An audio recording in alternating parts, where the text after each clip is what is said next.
साथियों नमस्कार। जैसा कि आप सबको विदित है कि कल के टीबी प्रकरण के बाद पुलिस ने जो है वो 307 के अंदर 2 एफआईआर की, अलग अलग प्रकार की। एक फैक्ट्री मालिक से करवाई है और एक एफआईआर पुलिस ने की है। पुलिस ने एफआईआर के द्वारा लोगों को डराने का, धमकाने का, लोगों के घरों में छापा मारने का काम किए। कल से पुलिस की लगातार जो गाड़ियों की गश्त, बूटर बजते हुए मोहल्लों में जाकर के, गाँव में जाकर के लोगों को डराया जा रहा है, धमकाया जा रहा है। जिला प्रशासन के द्वारा एक अलग प्रकार का माहौल जो जिले के अंदर तैयार किया जा रहा है। कुछ भारतीय जनता पार्टी के कार्यकर्ता भी इस काम में लगे हुए हैं, कुछ जो हैं वो प्रशासन के दलाल के रूप में लोग बाग लगे हुए हैं। उसी दौर में मैं आपके बीच में बातचीत करने के लिए आया हूं। साथी, सवाल ये कि कल शाम को जिला कलेक्टर ने एक अपने आधिकारिक पेज के ऊपर ये डाला है कि हमने बार बार वार्ता करने का प्रयास किया, हमारा एसडीओ जनता के बीच में था, हमारे अधिकारी लेटर लेकर के लगातार जनता के बीच में जा रहे थे, हमारे प्रशासन ने लगातार बातचीत की। साथियों, सरासर झूठ है। वहां जो 10,000 से ज्यादा लोग बाग बैठे थे, सब लोगों को एक एक बच्चे को इस बात का पता है कि कल के वहां के हालात क्या थे। हमें 12 बजे से लेकर के लगातार 3 बजे तक हमने कम से कम 20 दफा मंच के द्वारा हमने अपील की, हमने निजी तौर पर अधिकारियों को अपील की। हमने सबको ये बात खुल्लम खुला कही थी कि आप अगर लिखित में आदेश लेकर के नहीं आ सकते तो आप आधिकारिक रूप से आपका एसडीएम, आपका तहसीलदार, आपका एडीएम, कोई भी अधिकारी मंच पर आकर के जनता के बीच में खड़ा होकर के ये कह दे कि हमने फैक्ट्री के काम को रोक दिया है और आप सब वार्ता के लिए आमंत्रित हो। तो कोई भी प्रशासनिक अधिकारी हमारे बीच नहीं आया और हमारे भी प्रशासन के अंदर गुप्त सूत्र है। उन सूत्रों से हमें पता चला है कि माननीय कलेक्टर महोदय ने कल उनको 3 बजे के आसपास प्रशासनिक अधिकारियों को 2 टूक कह दिया था कि कोई भी किसानों के बीच बातचीत करने के लिए नहीं जाएगा। आज हमने देखा सरकार के मंत्री भी पीसी कर रहे हैं, कलेक्टर पीसी कर रहा है। इससे बड़ा कोई झूठ हो नहीं सकता कि 3 बजे तक 10,000 लोग चीखते रहे, पुकारते रहे, प्रशासन से गुहार करते हुए। हिंदुस्तान का ये पहला कलेक्टर, हमने ऐसा कलेक्टर देखा है कि जो 10,000 लोगों के बीच में बातचीत करने के लिए नहीं आ पाया। सुबह 11 बजे से लोगों का जुटना शुरू हो गया था। कलेक्टर अपने चैम्बर में मस्ती फरमाते रहे और अधिकारियों से सिर्फ ये फीडबैक लेते रहे कि लोग बाग कितने आ रहे हैं, लोगों को कैसे रोका जाए, लोगों को कैसे डराया जाए, लोगों को कैसा धमकाया जाए। इस प्रकार का व्यवहार हमने पहली बार माननीय जिला कलेक्टर महोदय के द्वारा देखा है। मुझे तो ये लग रहा है कि इस प्रकार से फैक्ट्री मालिक के पक्ष में इस प्रकार का प्रशासन का रवैया हमें ये दर्शाता है कि पूरा सिस्टम फैक्ट्री के यहाँ बिक चुका है। 500 करोड़ की इतनी बड़ी फैक्ट्री लगे और पूरे जिले का प्रशासन उस फैक्ट्री मालिक के आगे नतमस्तक हो जाए, इस बात के मायने, बहुत सारे मायने निकलते हैं। कहीं न कहीं आर्थिक मामलों से प्रशासन जो है वो फैक्ट्री के दबाव में लगातार फैक्ट्री मालिक के लिए काम कर रहा है। उसके बाद जिस प्रकार का झूठ इनकी जो सरकारी आईडी है, उस आईडी के द्वारा झूठ परोसा गया कि हमने उनको लेटर भेज दिया, हमने उनको लेटर भेज दिया। साथियों, शाम को 6 बजे तक हमारे जो है वो वहां से रवाना होने के बाद बलवान पूनिया एसडीएम टिब्बी से लगातार बातचीत कर रहे थे। एसडीएम टिब्बी को कह रहे थे कि आप लेटर भेजो, हम लेटर के द्वारा लोगों को रोक सकते हैं। लेकिन शाम को 6 बजे आखिर में एसडीएम ने यह कह दिया कि अब तो पूरा मामला ही खत्म हो गया, अब क्या लेटर रह गया। तो ये हमने 12 बजे से लेकर के 6 बजे तक लगातार हमने प्रशासन से प्रयास किया था कि आप फैक्ट्री को रोकने का काम कर दो। प्रशासन ने 2 टूक कह दिया था कि हम किसी भी सूरत में फैक्ट्री के काम को नहीं रोकेंगे, हम तो फैक्ट्री की चमचागिरी करेंगे, हम फैक्ट्री को चलाने के लिए हजारों लोगों को मार देंगे, लोगों को कुचल देंगे, लोगों को गोलियों से दबा देंगे, लोगों को आंसू गैस से दबा देंगे। ये खुल्लम खुला प्रशासन की लोगों के साथ चैलेंज था। आज माननीय सरकार का मंत्री इतनी वाहियात बात कर रहा है। सरकार के मंत्री जोगाराम और सुमित गोदारा वो बैठ करके जन्मदिन की बधाइयां दे रहे हैं। यहाँ सैकड़ों किसान जो घायल है, हमारे पुलिस के जवान भी, कोई दूसरे लोग नहीं, हमारे भाई है, वो भी घायल है। उसके बाद माननीय जोगाराम पटेल सुमित गोदारा को जन्मदिन की बधाइयां दे रहे हैं, प्रेस कॉन्फ्रेंस के अंदर हंस रहे हैं, ड्रामा कर रहे हैं। ये सरासर हनुमानगढ़ जिले के किसान का मजाक बनाने का काम भारतीय जनता पार्टी की सरकार कह रही है। और ये सरकार ढोल रही है कांग्रेस के ऊपर। हमें नहीं कांग्रेस से मतलब, नहीं हमें भाजपा से मतलब, लेकिन यह बात तय है कि कांग्रेस के टाइम में अगर एमयू हुआ, उसने जमीन खरीदी, लेकिन अभी तक जो निर्माण का काम जो शुरू है वो भारतीय जनता पार्टी के राज के अंदर शुरू हुआ है। भारतीय जनता पार्टी के राज ने पुलिस दी, भारतीय जनता पार्टी के राज ने लाठीचार्ज किया, भारतीय जनता पार्टी के राज ने गोलियां तक चलाने का प्रयास किया। ये तो मैंने पहले 12 बजे बोल करके माइक पर कह दिया था कि राजस्थान पुलिस की जो बंदूकें हैं वो जंग लगी हुई है। और जनता के बीच में वीडियोस भी वायरल हो रहे हैं कि राजस्थान पुलिस की अगर गोलियां चल जाती, वो तो हमारी किस्मत अच्छी थी कि उनकी बंदूकें जो है लंबे समय से जंग लगी हुई बंदूकें नहीं चली।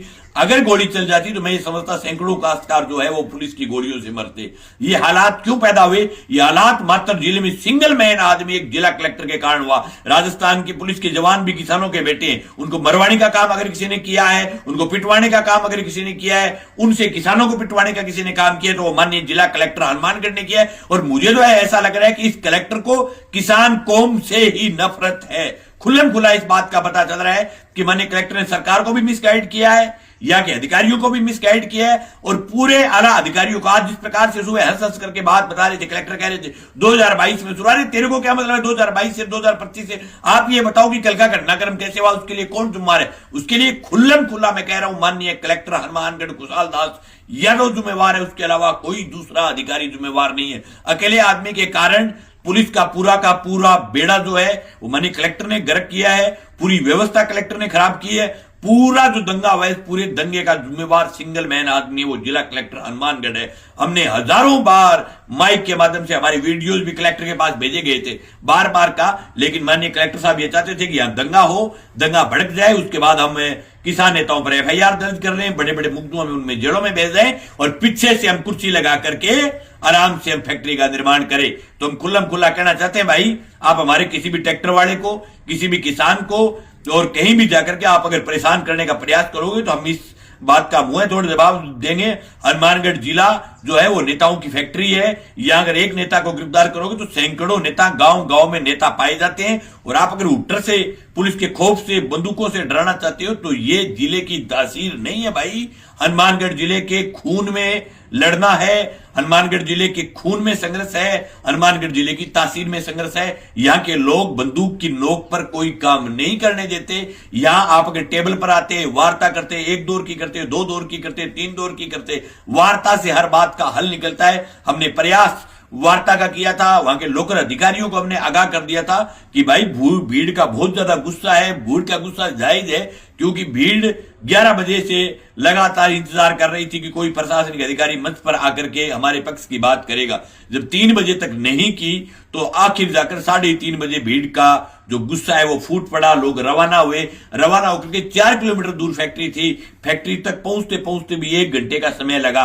उस दौरान भी अगर बीच में भी प्रशासनिक अधिकारी लेटर लेकर के बीच में पहुंच जाते, अगर कागज का पन्ना लेकर के गेट के आगे कोई प्रशासनिक अधिकारी खड़ा होकर के अगर कागज का पेज हला देते, न वहां कोई प्रशासनिक अधिकारी फैक्ट्री के गेट पर मिला, न कोई बात करने वाला मिला। सामने मिले किसानों के बेटे, लड़ने वाले किसानों के बेटे, मरने वाले किसानों के बेटे। ये हालात अगर किसी ने पैदा किए तो ये राजस्थान की सरकार के दबाव में माननीय कलेक्टर महोदय ने किए। आज ये पीसी करके एडीजी क्राइम की पीसी मैंने थोड़े समय पहले सुनी, अब फिर गलती कर रहे हैं, प्रशासन फिर उनको गुमराह कर रहा है, कह रहा है कि हरियाणा और पंजाब से लोग आ गए। मैं खुला कहना चाहता हूं 10,000 लोग हरियाणा और पंजाब से नहीं आ सकते। फिर आप गलतफहमी में मार खा रहे हो। ये गुस्सा टिब्बी इलाके की जनता का है, ये गुस्सा संगरिया इलाके की जनता का है, ये गुस्सा हनुमानगढ़ जिले की जनता का है। आप हरियाणा बॉर्डर को सीज करके देख लेना, फिर भी लोग आएंगे। अगली महापंचायत के कार्यक्रम में आज देख लेना 10,000 से भी ज्यादा लोग महापंचायत में जुटेंगे। ये आम आदमी की लड़ाई है। आज सुबह राजस्थान पत्रिका के जो हमारे जो है संवाददाता भाई पुरुषोत्तम झा, वो हनुमानगढ़ की फैक्ट्रियों की हालात दिखा रहे थे अपने फेसबुक लाइव के माध्यम से। उनका फेसबुक पेज जाकर के देखे पुरुषोत्तम झा, उस पर जो वर्तमान फैक्ट्रियां चल रही है, ये कह रहे हैं हमारे ऊपर एनजीटी का नियम बना हुआ है, प्रदूषण नियंत्रण बोर्ड है, फलाना, सबका सब बिकाऊ दुकान होती है। कोई प्रदूषण नियंत्रण बोर्ड, कोई रोकने वाला नहीं। एक बार फैक्ट्री लग गई तो कोई भी सूरत में इस पूरे इलाके के अंदर कैंसर जैसे घातक रोग को फैला देगी। दोबारा कोई रोकने वाला नहीं है, कोई कंट्रोल करने वाला नहीं है। एक चिड़ी हुई दीवार के लिए, एक चिड़ी हुई दीवार को गिरा दिया, कितना बड़ा ड्रामा हो गया। उस दीवार को गिराने मात्र के कारण सैकड़ों किसानों को चोटिल कर दिया। अगर लगी हुई फैक्ट्री के पास अगर किसान चला जाए तो गोलियों से शूट करके मार देंगे लोगों को, ये लोगों को तो ऊपर बम फेंक देंगे। ये अगर चिड़ी हुई फैक्ट्री के पास चले जाए, सिर्फ एक बड़ी बड़ाई एक फर्जी सी दीवार को लोगों ने धक्का मार करके गिरा दिया, उस बात के लिए सैकड़ों लोगों को बुरे तरीके से पीटा है। बहुत बुरे तरीके से पीटने के बाद लोगों का गुस्सा फूटा है भाई। तो जब लोगों को आप मारोगे तो क्रिया की प्रतिक्रिया होगी भाई। हमने 12 बजे कह दिया था कि लोग गुस्से में हैं, लोग टकराव करेंगे अगर आप लोगों की बातों को नहीं मानोगे तो। उसके बाद भी कलेक्टर इस अकड़ में रहा कि मैं लोगों के बीच नहीं जाऊंगा, मैं जिले का मालिक हूं, मैं कलेक्टर हूं, मैं टिब्बी नहीं जाऊंगा। जब आप रात को 6 बजे से लेकर के अब तक आप टिब्बी में बैठे हो, तो कल अगर आप टिब्बी में 12 बजे आ जाते तो ये हालात पैदा नहीं होते। ये हालात के संपूर्ण जिम्मेवार हनुमानगढ़ का जिला कलेक्टर है। और उसके बाद जिस प्रकार की आईडी पर झूठ फैलाई जा रही है, और जो कांग्रेस भाजपा जिस प्रकार की राजनीति कुछ लोग फैला रहे हैं, कुछ लोग कह रहे हैं जहरीला वामपंथ, फलाना वामपंथ, ढींगड़ा वामपंथ। वामपंथ तो गए कल, इससे पहले भी 6 महीने से वहां का किसान लड़ रहा है। वामपंथ जहां जुल्म होता है वहां वामपंथ जाता है, भाई जाएगा, लड़े हैं, लाठियां खाई है और खाएंगे, लेकिन किसी भी सूरत में इस इलाके के अंदर जहर नहीं परोसने देंगे, किसी भी सूरत में इस इलाके के अंदर कैंसर पैदा नहीं होने देंगे कोई भी हालात के अंदर। और जो लोग घरों में बैठ करके सिर्फ सोशल मीडिया के माध्यम से कह रहे हैं कि वहां फैक्ट्री लगनी चाहिए, नहीं लगनी चाहिए, उस इलाके के लोगों का दर्द जाकर के देखो। और जहां फैक्ट्री लगी हुई है उस जगह जाकर के देखो। कलेक्टर कह रहे थे हमने दौरा करवाया, आपने बिल्कुल करवाया दौरा, लेकिन जिस जगह दौरा करके आए कि बोले फैक्ट्री के अंदर अंदर देख लो चिकना चिकना माल क्या है, बाहर नहीं देखने दिया आपने। और बाहर वो खुद लोग जाकर के देख करके आए थे। 10 किलोमीटर के इलाके के अंदर पूरी दीवारें काली थी, पूरी फसलें काली थी। अगर कपड़ा बाहर सुखा दे तो कपड़ा काला हो जाता है। और ग्राउंड वाटर, अपशिष्ट पदार्थ को आप ग्राउंड वाटर में डालोगे, ग्राउंड वाटर खराब होगा। ये बात कहने की पहले की है। ये कैसे आप इथेनॉल से जो मतलब आप जो दूसरे प्रदूषण को रोकने के लिए इथेनॉल करें, इथेनॉल के क्या भविष्य है, क्या आने वाली व्यवस्था, कितना प्रदूषण है, लोग जानते नहीं। इतने बड़े समझते हो आप हनुमानगढ़ जिले की जनता को। यहां के लोग लड़ाकू है, लेकिन एक बार फिर कह रहा हूं कि प्रशासन अभी भी इस बहम में कि हम दमन करेंगे, लोगों को पीटेंगे, मारेंगे, मुकदमों से डरा देंगे, लोग जेलों में जाएंगे, बाहर आएंगे, लड़ेंगे और फिर ताकत के साथ। ये आपकी एक गलती का खामियाजा कल भुगतना पड़ा। आपने एक नौजवान महंगा सिंह को गिरफ्तार किया था, अब फिर आप गलतियां करना चाहते हो तो कर लेना गलतियां भाई। ये पूरे जिले के लोग लड़ेंगे। हनुमानगढ़ जिले में लड़ने वाले लोगों की कमी नहीं, या घर घर नेता पैदा होते हैं। इस जिले की तासीर लड़ाई की है। और हम 17 तारीख से पहले एक बड़ा अखिल भारतीय किसान सभा की तरफ से और सभी संघर्ष समिति की तरफ से एक बड़ा ऐतिहासिक कार्यक्रम देंगे, जिसमें 20,000 इस जिले के किसान होंगे। जो मंत्री कह रहा है, जो एडीजी कह रहा है कि राजस्थान से बाहर की भीड़ थी, हालांकि पंजाब और हरियाणा के किसान भी हमारे भाई है। उनके सुख दुख में हम जाते हैं, हमारे सुख दुख में वो भी आने के हकदार है। अगर वो आगे कोई 150 लोग जो हमारा समर्थन करने के लिए, तो कोई बुरी बात नहीं। उनको जब हमारी जरूरत पड़ती है किसानों की, हम भी उनके साथ जाते हैं। लेकिन आपने जिस प्रकार की दीवार खींचने का प्रयास किया राजस्थान के मंत्री ने कि पंजाब के लोग आ गए, पंजाब के उपद्रवी आ गए। अरे भाई, पंजाब में उपद्रवी रहते हैं। पंजाब हिंदुस्तान का सबसे ज्यादा अन्न पैदा करने वाला स्टेट है।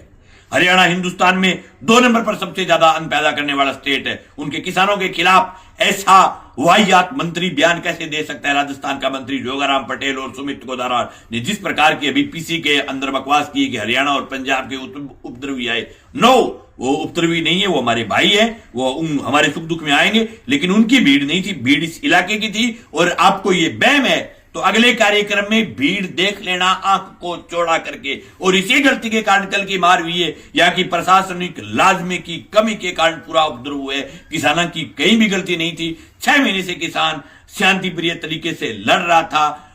किसानों के सब्र का बांध टूट गया और बांध तोड़ने के लिए माननीय कलेक्टर हनुमानगढ़ जिम्मेवार है, इसमें कोई दो राय नहीं। Thank you. लड़ेंगे, गोलियों के सामने भी लड़ेंगे, आपके मुकदमों के खिलाफ भी लड़ेंगे, हर व्यवस्था के खिलाफ लड़ेंगे, डटेंगे नहीं। आपकी जो पुलिस की रेड, ये हमें नहीं रोक सकती। किसी भी सूरत में लड़ाई लगातार जारी रहेगी।